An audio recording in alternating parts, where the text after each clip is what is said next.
E aí, pessoal, bora mergulhar fundo no nível de arquitetura mesmo, no L2 Eastern InstP, que a gente conhece como External EPG, dentro de uma L2 Alt no Cisco ACI. O nosso foco aqui vai ser o ponto exato de intersecção entre a construção do data plane, ou seja, a própria L2 Alt, e como a política de segurança é aplicada para decidir se um único frame pode ou não cruzar essa fronteira. Sabe, essa frase define perfeitamente o ACI. No modelo de segurança dele, que é o whitelist, ter conectividade no data plane não significa absolutamente nada. Sem uma regra de zoneamento que venha de um contrato, o ACI no leaf de ingresso ele vai lá e pá, seta o discard bit no cabeçalho VX dando o pacote. Isso garante que ele vai ser descartado lá no destino, se já não for antes. Ou seja, a parte física, o encanamento, tá lá, mas a permissão para encaminhar o tráfego, essa não existe. Beleza, então nosso roteiro vai ser basicamente o seguinte: a gente vai seguir um pacote. Vamos começar vendo como a infraestrutura e a política se encontram. Depois, a gente vai analisar em detalhe o evento de classificação, lá no ASIC de ingresso. Daí a gente parte para a decisão de encaminhamento, que é baseada no contrato. Ver as restrições de design que essa lógica toda impõe e, por fim, como usar a CLI para verificar e fazer o troubleshooting de todo esse processo. Então vamos lá, começando pelo começo. O External EPG, ou L2X Interface, se a gente olhar no modelo de objeto, ele é, na prática, o carimbo de segurança, a identidade para tudo que entra por uma L2 Out específica. Como a gente vai ver, a classificação é baseada em porta e VLAN, então, por definição, tudo que chega por aquele caminho recebe essa mesma identidade de segurança inicial. E aqui, cara, tá o pulo do gato. Mesmo que a configuração de Layer 2, VLANs, interfaces, trunks, esteja perfeita, sem um External EPG ligado a um contrato, a política padrão do ACI é deny. Os frames chegam, são carimbados como vindo de uma zona de segurança que não tem permissão para nada. E são dropados ali mesmo, na entrada. A permissão tem que ser explícita e tem que ser programada no hardware. Certo? Vamos para o primeiro passo na jornada desse pacote, a classificação. Como é que o switch leave de ingresso identifica e classifica o tráfego que está chegando da L2 Out? É exatamente aqui que a identidade do pacote é forjada dentro do Fabric.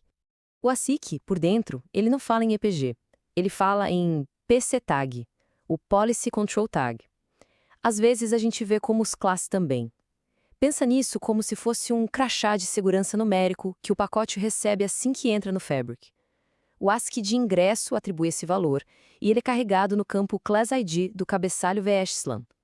Daí para frente, o Fabric não precisa mais olhar MAC ou IP para tomar decisões de política, ele só olha para esse PC Tag. E o mais legal de ver aqui é como isso funciona no hardware, no silício mesmo. Quando o frame chega, o ASIC faz um match puramente topológico.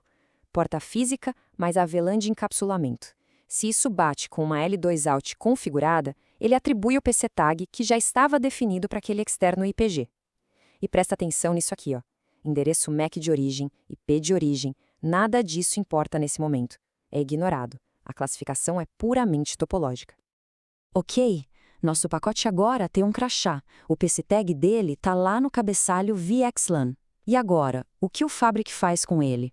Bom, essa decisão é baseada nos contratos, que o APIC compila e transforma em regras de zoneamento de hardware. Essas regras são, na essência, entradas na TCAN que mapeiam um par de source PC tag e destination PC tag para uma ação que pode ser permit ou deny.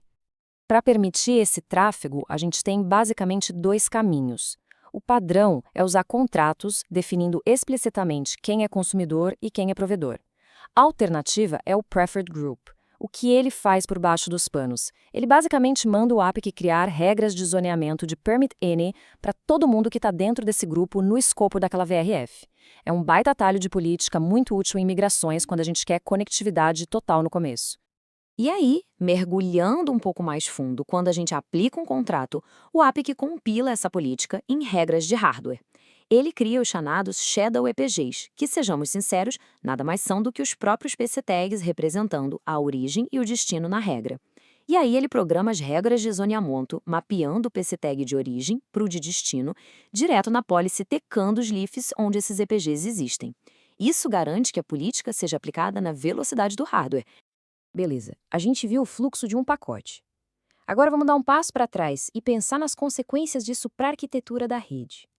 Esse método de classificação topológica que a gente acabou de ver tem consequências bem diretas e importantes no design. E chegamos no ponto nevrálgico, na restrição mais inflexível de uma L2Alt, essa relação rígida de 1 para 1. Uma instância L2Alt tem um e apenas um external EPG. Não tem como fugir disso num design padrão. Olha só essa tabela. Ela deixa a diferença escancarada. Numa L3Alt, uma única interface pode ter vários external IPGs, cada um classificando o tráfego com base em subredes IPs diferentes, criando múltiplas zonas de segurança.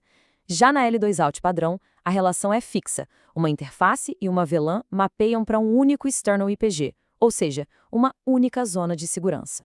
Então, o que isso significa na prática? A consequência é direta. Uma VLAN externa é igual a uma zona de segurança. Ponto final. Se a gente tem vários dispositivos com necessidades de segurança diferentes no mesmo segmento L2 externo, o ACI, por padrão, não consegue diferenciar eles.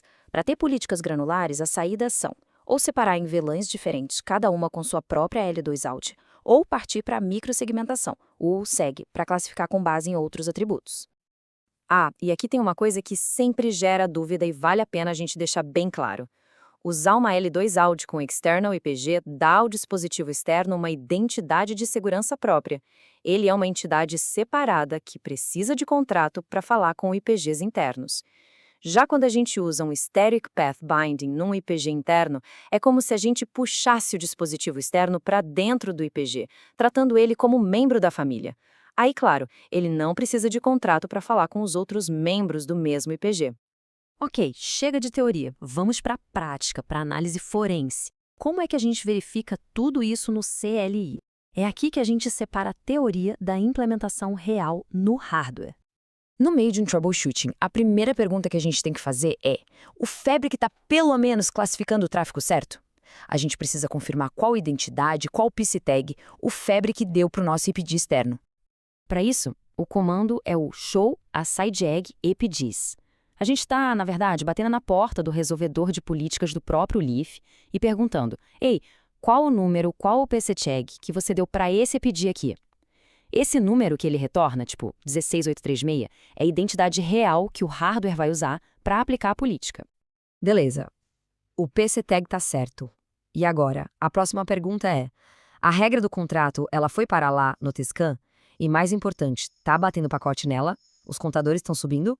E para responder isso, a gente vai de Show Zoning Rule. A gente especifica o escopo da VRF, o PC tag de origem, que é o da nossa L2Alt, e o PC tag de destino, do IPG interno. E a gente consegue ver a regra exata na policy TCCAN.